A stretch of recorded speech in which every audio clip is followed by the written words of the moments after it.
The last two popes have chosen names that recall those of the founders of two of the Church's great religious families, the Benedictines and the Franciscans.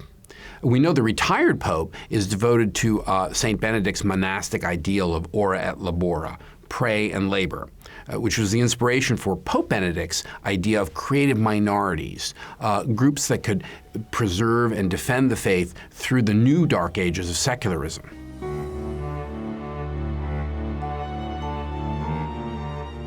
Now Pope Francis has identified himself as a disciple of St. Francis of Assisi, who enjoined his friars to take the monastic vows of poverty, chastity, and obedience.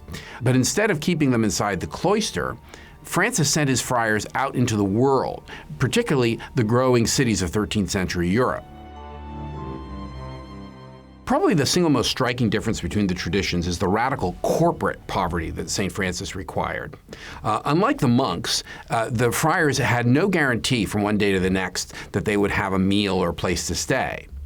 As G.K. Chesterton pointed out in his book about St. Francis almost a century ago, this allowed the Franciscans to expand very quickly because they had no overhead expenses.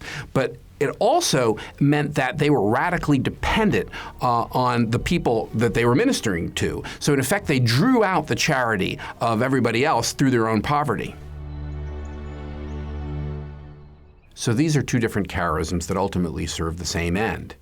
And as a reminder that they drew from the same source, you can visit the Benedictine Monastery at Subiaco, about an hour's drive east of Rome, where you can see the cave where the young Benedict of Nursia spent 3 years discovering his vocation.